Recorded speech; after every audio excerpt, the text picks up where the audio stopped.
महंगाई के तूफान में लोगों को रिलीफ देने के लिए हुकूमत सिंध अपनी पूरी कोशिशें कर रही है। वज़ीर आला साहब पर्सनली मीटिंग्स कर रहे हैं। मिनिस्टर फॉर फूड को वज़ीर आला साहब ने कहा है कि जी जो भी अभी गंदम की प्रोक्योरमेंट अर्ली स्टार्ट करवाई, हमेशा 15 मार्च से पहले होती थी, लेकिन वज़ीर आला साहब के अहकामात पर अर्ली प्रोक्योरमेंट शुरू कराई ताकि प्राइसेस को कंट्रोल किया जा सके। और ये जो महंगाई का तूफान और किसी को नजर आए ना आए, सिंध हुकूमत को सबसे पहले नजर आया। हमारे उस वज़ीर आला साहब को, हमारे कैप्टन को पहले नजर आया और उन्होंने पहले ही कैबिनेट से मंजूर करवा के जो रेट थे सपोर्ट प्राइस गंदम की वो बढ़ाई। और उसका मकसद यही था कि लोगों को इनकरेज किया जाए कि वो गंदम लगाएं। अगर लोग गंदम ना लगाते, जो कि रेट हमेशा कम होते हैं, तो फिर आपने 9,000 पे टन पे जिस तरह आपने अभी मंगवाई बाहर से इंपोर्ट की गंदम, आपको गंदम इंपोर्ट करना पड़ती। इस तरीके से चीफ मिनिस्टर साहब के अहकामात पर, पीपल्स पार्टी की लीडरशिप के अहकामात पर सख्ती से उन्होंने कहा है कि जी ट्रांसपोर्ट जो डिपार्टमेंट है वो अपने नेटवर्क को बढ़ाए ताकि लोगों को, जिस तरह पेट्रोल और डीजल की कीमतें जो आसमान को छू रही हैं, उसमें लोगों को किरायों के मद में किस तरह रिलीफ फराहम किया जा सकता है। इसी तरीके से एग्रीकल्चर डिपार्टमेंट को वज़ीर आला साहब ने कहा है कि आप इस तरह के फौरी इमरजेंसी में इक़दाम उठाएं जिससे हम लोगों को रिलीफ प्रोवाइड कर सकें। सीएम साहब ने खुसूसी तौर पर इस वक्त अहकामात दिए हैं चीफ सेक्रेटरी सिंध को और सिंध भर के कमिश्नर्स को और डिप्टी कमिश्नर्स को कि आप प्राइस की कंट्रोल को यकीनी बनाएं। एक होती है नेचुरल इन्फ्लेशन एक कुछ चीज़ों से होती है, उसको तो वो समझ में आती है, लेकिन कुछ लोग जो मुनाफाखोर लोग होते हैं, जो हर सिचुएशन से फ़ायदा लेने की कोशिश करते हैं, उनके लिए वज़ीर आला साहब ने उनको सख्ती से कहा कि आप लोग जो है वो तमाम डिप्टी कमिश्नर्स, असिस्टेंट कमिश्नर और कमिश्नर्स, उनकी जिम्मेदारी है कि आप लोग स्टॉल्स लगवाएं अपने डिस्ट्रिक्ट्स में, बचत बाज़ारें लगाएं ताकि लोगों को कम से कम चीज़ों, जो कंट्रोल गवर्नमेंट के फिक्स्ड रेट से उसमें चीज़ें मिल सकें। इसी तरीके से आप वो जो गोडाउंस लोग जो कि इस तरह की कमोडिटीज़ को छुपा के रखते हैं या उनकी होर्डिंग्स करते हैं, उनके खिलाफ क्रैकडाउन किया जाए। इस वक्त फूड मिनिस्टर साहब जो हैं वो तमाम जो भी फ्लावर मिल्स हैं जहाँ पे शिकायत आ रही है वहाँ पे रेड्स कर रहे हैं और वहाँ पे रेड्स कर रहे हैं ताकि जो लोगों ने गंदम स्टॉक की हुई है, जो लोग कह रहे हैं कि जी जल्दी सस्ती खरीद के रख लें, फिर हम उसको या तो कहीं एक्सपोर्ट करेंगे या यहाँ से स्मगल करेंगे या महंगी बेचेंगे, उन पे सख्त एक्शन जो है वज़ीर आला साहब के कहने पे फूड मिनिस्टर साहब ले रहे हैं। तो ये सारे अहम इक़दाम हैं इस महंगाई के टाइम में जो हुकूमत को लेने चाहिए। हुकूमत की जिम्मेदारी है कि आवाम को ज़्यादा से ज़्यादा रिलीफ देना। इलेक्शन वक्त पे होते हैं, 5 साल में एक दफ़ा होते हैं, उस वक्त आवाम की मर्जी है, जिसका काम देखे उसको वोट दें, जिसका काम देखे उसको वोट ना दें। लेकिन हमारी प्रायोरिटी पूरे मुल्क की इस वक्त, तमाम हुकूमतों की, पॉलिटिकल पार्टीज़ की, गवर्नमेंट की, अपोजिशन की, सबकी एक होनी चाहिए और ख़ास तौर पर उन नाहलों की होनी चाहिए, उन जाहिलों की होनी चाहिए, उन लोगों के जिनके तजुर्बा नहीं था, जो सीख रहे थे, जिन्होंने इस मुल्क की इकॉनमी को दाव पे लगाया, इस मुल्क की इकॉनमी को तबाह किया और अब मज़ीद इसमें अनारकी फैलाने की कोशिश कर रहे हैं। पीटीआई और उनका सरबराह इमरान खान, मैं पीटीआई की बात नहीं करूंगा, मैं सिर्फ बात इमरान खान की करूंगा। मैं अपने अल्फाज अभी वापस ले रहा हूं, मैं पूरी पीटीआई को उसमें शामिल नहीं करना चाहता। पीटीआई में अच्छे लोग भी शामिल हैं, पीटीआई में समझदार लोग भी शामिल हैं और कुछ बेवकूफ़ लोग भी शामिल हैं, लेकिन जो उनका सरबराह है वो एक सोची समझी साजिश के तहत, वो किसी के एजेंडा पे, मैं अगर बात बोल रहा हूँ एजेंडा पे तो ये मैं तो सियासी बात नहीं कह रहा कि हमारी हमेशा आदत रही है कि जी फलाना शख्स, फलाना सियासतदान किसी की और के एजेंडा पे काम कर रहा है, फलाना शख्स, फलाना सियासतदान किसी और के पेरोल पर है। इमरान खान के लिए ये इस्टेब्लिश हो चुका है कि वो गैर मुल्की ऐसे ममालिक जो कि पाकिस्तान को फलता फूलता नहीं देख सकते, जो नहीं चाहते कि पाकिस्तान अपने पैरों पे खड़ा हो, जो नहीं चाहते कि पाकिस्तान जो एक एटमी ताकत है, जो पूरी दुनिया के नक्शे में एक बहुत ही इंपॉर्टेंट मुल्क है, वो सस्टेन करे। उसके लिए किसी भी को भी आपने ख़राब करना है तो पहले एक किसी भी मुल्क के लिए अगर आपने लड़ाई करनी है, या लड़ाई होती है हथियारों से या लड़ाई होती है इकॉनमी की। पाकिस्तान के साथ क्या किया गया? पाकिस्तान के साथ यह किया गया कि एक नाअहल शख्स जो किसी एजेंडा पे काम कर रहा था, उसके शवाहिद मौजूद है, वो मैं शवाहिद भी आपसे डिस्कस करता हूं। जो शख्स किसी एजेंडा पे काम कर रहा था, जिसको बैरूनी मुमालिक से, उन मुमालिक से फॉरेन फंडिंग हो रही थी, और वो इसलिए हो रही थी कि वो अपनी इलेक्शन को फाइनेंस कर सके, जिसकी इलेक्शन कैंपेन है जिसमें भारत और इस्राइल के पैसे शामिल हैं, जो कि इलेक्शन कमीशन के फैसले में लिखा हुआ है। उन लोगों के नाम लिखे हुए हैं जिन लोगों ने, जो भारत और इस्राइल से ताल्लुक रखते थे, जिन्होंने इमरान खान को और पीटीआई को फॉरेन फंडिंग की। उन आपके मुखालिफ मुमालिक ने एक पॉलिटिकल पार्टी को फंडिंग की कि वो इलेक्शन में कॉन्टेस्ट करे और फिर वो इक़्तिदार में आके बैठे। वो पॉलिटिकल पार्टी इक़्तिदार में आके बैठी, उसने जानबूझकर इस मुल्क की इकॉनमी को तबाह और बर्बाद करने की कोशिश की, कोई कसर नहीं छोड़ी। फिर वो शख्स जब उसको आईने पाकिस्तान के तहत, पाकिस्तान में बहुत कम हुकूमतें आईने पाकिस्तान के तहत निकाली गई हैं, इस हुकूमत को आईने पाकिस्तान के तहत वोट ऑफ नो कॉन्फिडेंस के जरिए पार्लियामेंट से बाहर निकाला गया। ना किसी अदालत की किसी शरारत की वजह से, ना किसी जुडिशियल कू की वजह से, ना किसी मिलिट्री डिक्टेटर की किसी इंटरवेंशन की वजह से, सिर्फ और सिर्फ प्योरली आईने पाकिस्तान पे अमल करते हुए उस शख्स को हुकूमत से निकाला गया। और वो जो शख्स कहता था जी मेरे खिलाफ कोई साजिश हुई है, वो सिर्फ और सिर्फ एक ड्रामा है। मैं जो बात कर रहा हूं हर चीज में एक लॉजिक है। शायद आपको काफी चीजें रिपीट जरूर लगे, लेकिन इसमें मैं लॉजिक से देता हूं कि वो शख्स झूठा नैरेटिव बेचने की कोशिश करता है। वो शख्स लोगों को झूठ दिमाग में डाला कि जी मुझे गलत तरीके से निकाला गया। आपके पास पहले दिन से नंबर पूरे नहीं थे, आपके पास जो एडिशनल थे वो सारे आपके इत्तेहादी थे। उन इत्तेहादियों ने, जिन्होंने माना कि हम किसी प्रेशर के जोर पे इमरान खान के साथ जुड़े हुए थे, उन्होंने आपको खुदाफिज कहा, उन्होंने आपकी हुकूमत को तलाक दी। उन लोगों ने जब आपको छोड़ा तो आप गए हुकूमत से।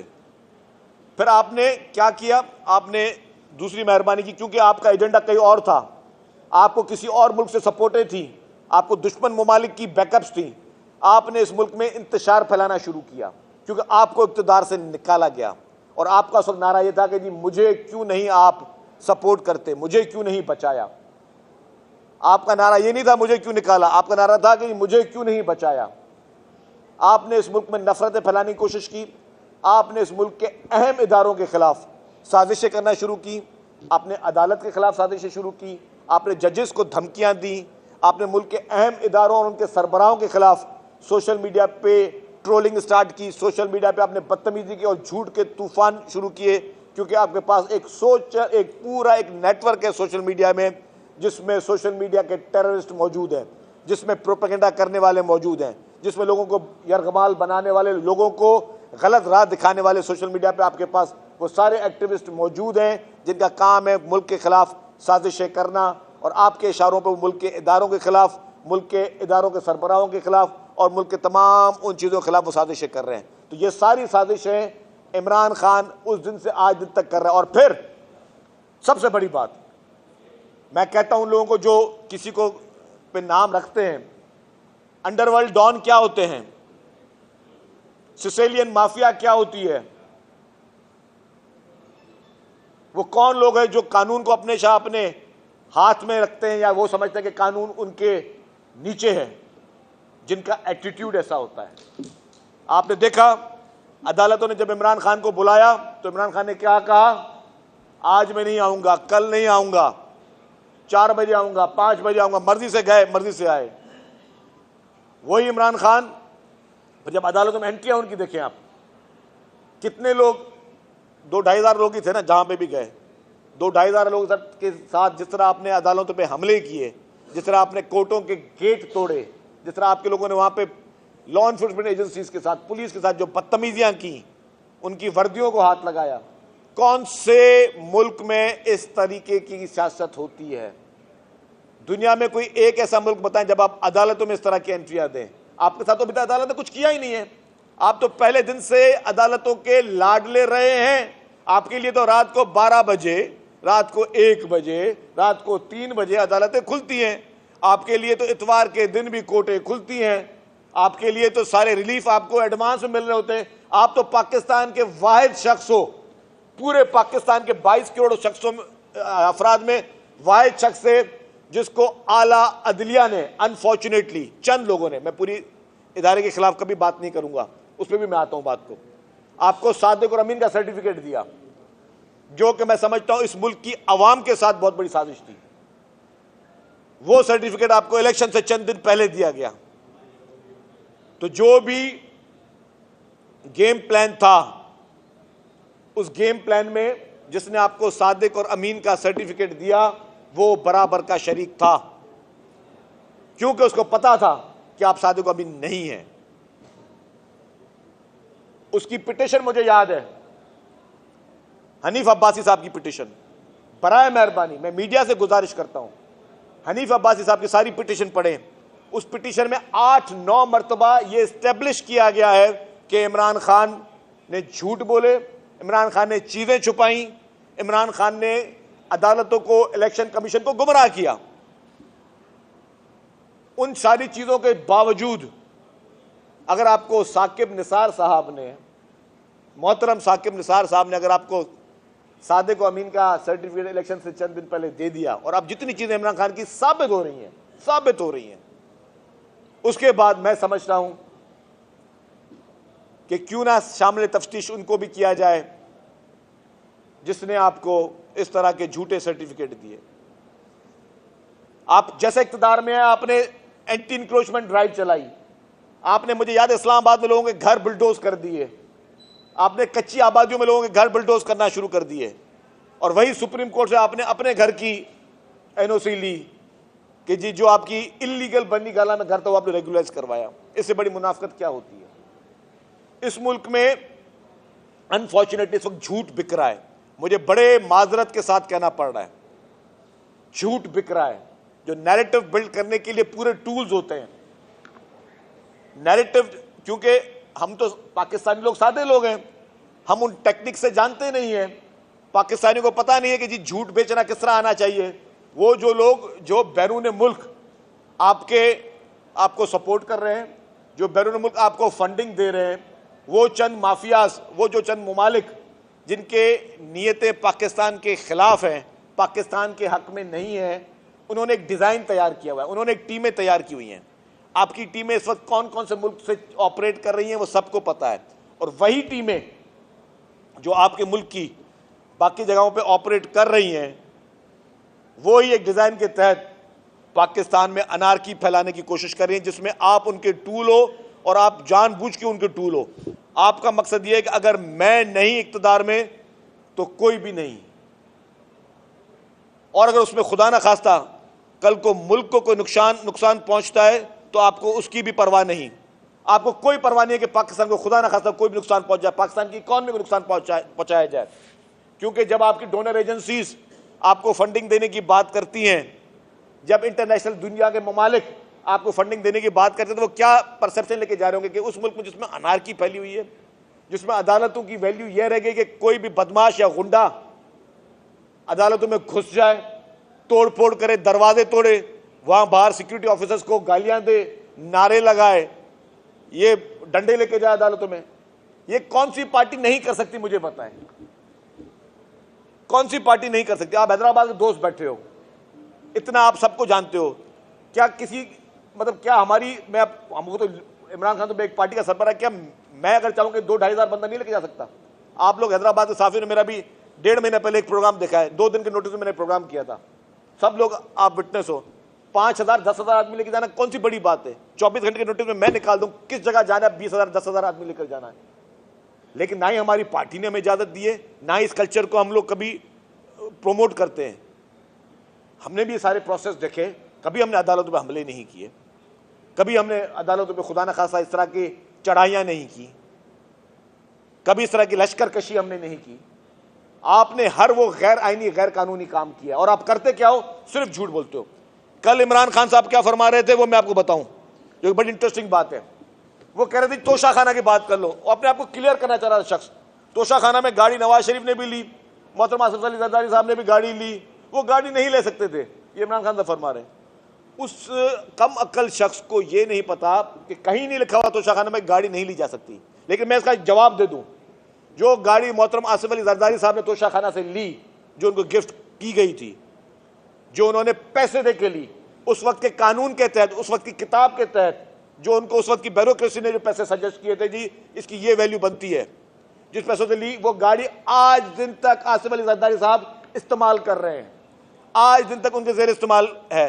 उन्होंने आपकी तरह, इमरान खान की तरह कोई चोरी, कोई मुनाफकी, कोई डाकाजनी, कोई झूठ, कोई फरेब नहीं किया। कि आपने क्या किया?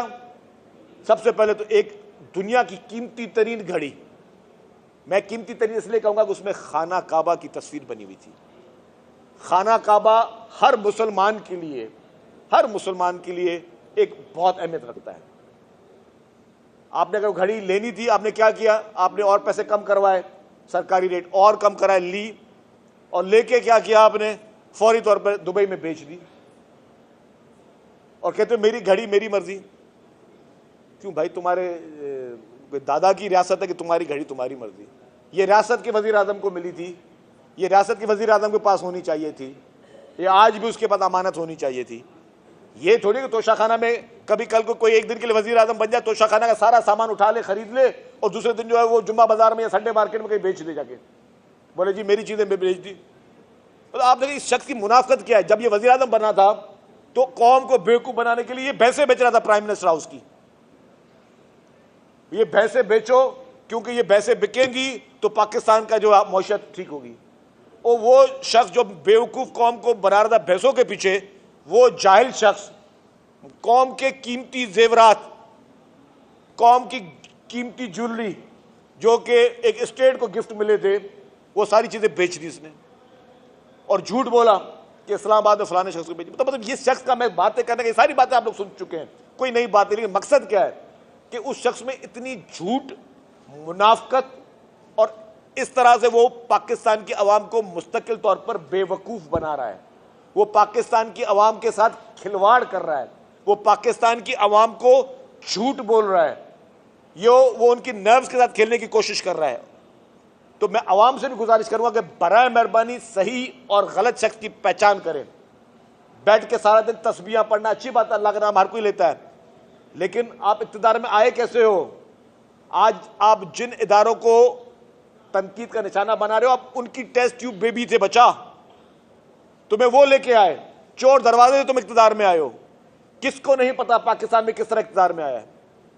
अगर इतने ही तकरीरों में माशाल्लाह हदीस के नाम के हवाले देते हैं, कुरान शरीफ की आयतों के हवाले देते हैं, तो एक दफा एक कुरान शरीफ की एक आयत पढ़ के इमरान खान साहब एक तकरीर में कह दो कि आप इक़्तिदार में कैसे आए।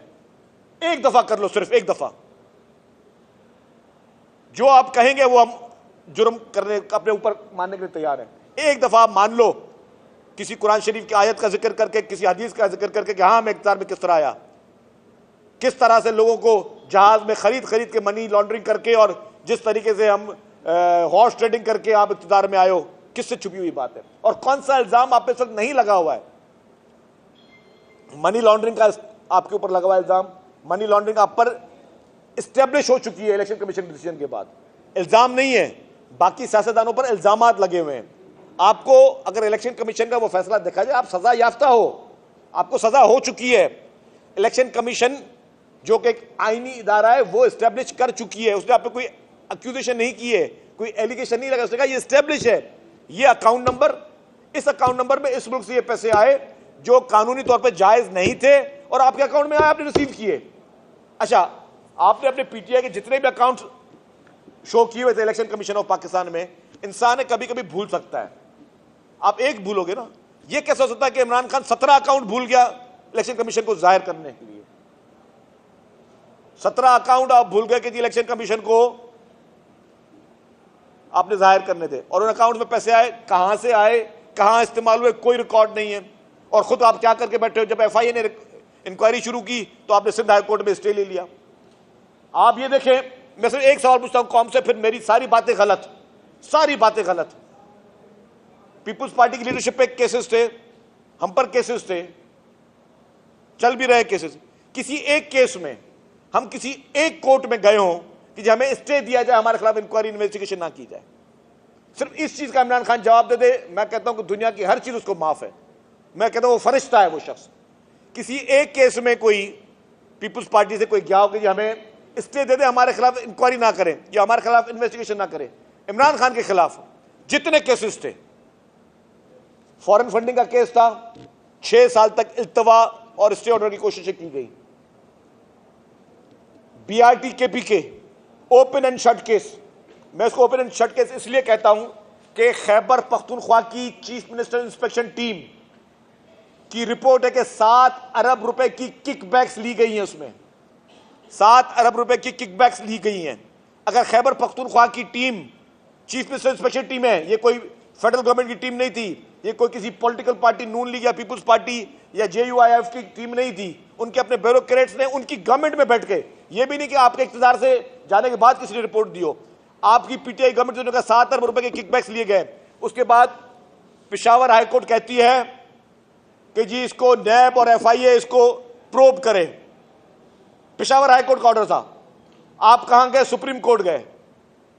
आप सुप्रीम कोर्ट गए और आपने सुप्रीम कोर्ट में कहा कि जी इस इंक्वायरी के ऊपर स्टे दिया जाए। आप सुप्रीम कोर्ट को कहते हो कि इस इंक्वायरी के खिलाफ स्टे दिया जाए। मुझे बताएं, अगर आप ईमानदार थे, अगर आप शरीफ थे, अगर आप जानतदार थे, अगर आप ईमानदार हो तो आपने स्टे क्यों लिया? कौन सी पॉलिटिकल पार्टी ने स्टे लिया जी मेरे खिलाफ करप्शन की इंक्वायरी ना की जाए? और आपको स्टे भी किसने दिया? मैं चुप हूं, खामोश हूं, मैं चुप हूं और खामोश हूं। लेकिन वो सवाल जरूर होना चाहिए कि किस मौके पे किसी को स्टे मिलना चाहिए, नहीं मिलना चाहिए। आप ये सहाफी बैठे हो, सारे भाई बैठे हो, मुख्तलिफ सारे बड़े बड़े मीडिया हाउसेस से बैठे हो, कोई तुक बनती है स्टे लेने की? कोई तुक बनती है स्टे लेने की कि भाई मेरे खिलाफ ये इंक्वायरी ना करो, और सुप्रीम कोर्ट ने आपको स्टे दे दिया, उसके नाम भी पढ़ लें, अब मैं ज्यादा नहीं बोलता, सब लोग गूगल करोगे 2 मिनट में आ जाएगा। खैर, मकसद ये कहने का ये है, आपको स्टे ऑर्डर भी मिल जाते हैं ताकि आपके खिलाफ कोई करप्शन की इंक्वायरी ना हो। एक और केस अगर मीडिया दिखा रही है और सुन रही है, एक और केस, एक ही मुल्क है ना, एक ही कानून होना चाहिए, 2 कानून नहीं होने चाहिए। पाकिस्तान एक मुल्क है, एक कॉन्स्टिट्यूशन है, एक कानून होना चाहिए, 2 कानून नहीं होने चाहिए। हमारे सिंध के पीपुल्स पार्टी के लीडर, उनकी फैमिली का केस गया 2018 की इलेक्शन में। कोर्ट ने कहा आप इलेक्शन नहीं लड़ सकते क्योंकि आपने अपने एक फैमिली मेंबर छुपाया है। हमारे सिंध के पार्टी का एक लीडर का केस था, वो गए, कोर्ट ने कहा कि जी उनके खिलाफ कोई एप्लीकेशन गई, जी आपने एक फैमिली मेंबर छुपाया है, आप इलेक्शन नहीं लड़ सकते। उसको इलेक्शन नहीं लड़ने दिया, कागजात नामजदगी रद्द हो गए, हाई कोर्ट में, हाई कोर्ट ने रद्द कर दिया। 2018 में इमरान खान के खिलाफ पिटीशन होती है कि इमरान खान ने अपने औलाद छुपाई है। पता अदालत क्या कहती है? पता आप लोगों को? जो जो चीजें बता रहा हूं उनको सर्वे कर ले गूगल में। अदालत कहती है कि ये उसका फैमिली मैटर है, आप उसको डिस्कस नहीं कर सकते। अदालत कहती है उसका फैमिली मैटर आप डिस्कस नहीं कर सकते। अब 2018 में उसको ये क्लीन चिट मिल गई। अगर वो उस वक्त जो आपने एक मुल्क में कह रहा हूं कि एक कानून होना चाहिए, जो आपने इसके साथ किया, सिंध में किसी लीडर के साथ किया, अगर वही आप वहां पे कर लेते जो इस्लामाबाद में कहीं पे आपकी पिटीशन गई थी, तो आज इमरान खान के इलेक्शन कमीशन में वो नामजदगी फार्म वो रद्द होते, वो ना मुल्क का वजीर आजम होता, ना मुल्क में ये तबाही होती, ना मुल्क में इकॉनमी बर्बाद होती, ना मुल्क में इस तरह का जो इस वक्त इदारों के खिलाफ एक साजिशों का पूरा एक मशीनें चल रही हैं सोशल मीडिया पे, वो होती। कुछ नहीं होता, मैं गारंटीड बोल रहा हूं, कुछ नहीं होता, क्योंकि आप कानून पे नहीं चले। आपने उसको लाडला महसूस किया हुआ। पहले उसको इलेक्शन से पहले सादिक अमीन का जाली सर्टिफिकेट मिल गया, और उसके बाद ड्यूरिंग नॉमिनेशन पेपर आपने उसको एक और फायदा दे दिया, बोला नहीं जी इसलिए तो उसका जाती मसला है। उसका जाती मसला था, यहां पर किसी और का मसला था। तो एक मुल्क में 2 कानून कब तक चलेंगे? एक मुल्क में आपने सिर्फ दरखास्तों पर, जाली दरखास्तों पर, जिनमें सिग्नेचर नहीं थे, जिनमें शनाख्ती कार्ड की कॉपियां नहीं थी, नैब ने लोगों को अरेस्ट करना शुरू कर दिया। जाली दरखास्तों पर नैब ने लोगों को अरेस्ट करना शुरू कर दिया इस मुल्क में। दूसरी जगह पे पक्के सबूत हैं आपने, क्योंकि और इस्लामाबाद हाई कोर्ट का ऑर्डर था कि इसको नए पर एफआईए प्रोब करे इस गबन को, आप सुप्रीम कोर्ट से स्टे लेकर बैठ गए। क्या ये एक मुल्क में एक कानून है? क्या मुल्क इस तरह चलते हैं? क्या ये चीज बर्दाश्त की जा सकती है? अगर नहीं की जा सकती तो उसके लिए हमें लाए अमल तैयार करना होगा। अगर की जा सकती है कि एक मुल्क में दो कानून, मेरे लिए अलग कानून होगा, आपके लिए अलग कानून होगा, तो फिर यही होना है जो इस मुल्क में होता आया है अभी तक, कि खुसूसी तौर पर खुसूसी लोगों को खुसूसी तरीके से ट्रीट किया जाए। यही होता आया है, अभी भी होता रहेगा। तो कहने का मकसद है कि अवाम अपनी आंखें खोले कि जो शख्स आपके दिल में, आपके दिमाग में अपने मुल्क के लिए, मुल्क के इदारों के लिए जहर उगा रहा है, उस शख्स को पहचाने। मुझे एक कोई पॉलिटिकल लीडर बता दे इस मुल्क का जिसने कभी कहा हो, और किस मौके पे कहा। आपको याद होगा जब ये टोपी ड्रामे का धरना चल रहा था इस्लामाबाद में, एक शख्स ने कहा पैसे बैंकों के थ्रू ना भेजे, हुंडी हवाला करें। पैसे बैंकिंग सेक्टर के जरिए, चैनल के जरिए ना भेजें, हुंडी हवाला करें। बिजली के बिल ना भरे, बिल जला दे बिजली के। गवर्नमेंट को कोई टैक्स ना दे। मुझे ये बताएं, पाकिस्तान की हिस्ट्री में मुझे कोई तकरीर तो निकाल के दें किसी भी लीडर की जिसने ये कहा हो, एक की बता दें। और अगर ये तकरीर खुदा ना खास्ता ये तकरीर अगर कहीं से इस जगह से किसी ने की होती तो उसका हशर क्या होता? इस तरह की तकरीर किसी इस जगह से की होती किसी ने तो उसका क्या हशर होता? तो इस शख्स को सियासत करने के लिए भी बड़ा कुशन दिया गया कि मुल्क के कानून को, आइन को, सब चीजों को तुझे माफी है, आम माफी तुझे। पहले दिन से ये शख्स बुलेट प्रूफ बना था पैदाइशी तौर पर कि कोई कानून तुझे टच नहीं करेगा, तुझे जो लोगों के दिमाग में डालना है डाल दे, जो उनको बताना है कि छोटे बड़े की तमीज क्या होनी चाहिए, गाली गलौज क्या होनी चाहिए। अगर कोई मदीने मुनवरा में कोई आपको अपना सासी मुखालिफ नजर आ जाए तो मस्जिद नबवी के अंदर उसको आपने क्या ज़बान इस्तेमाल करनी चाहिए।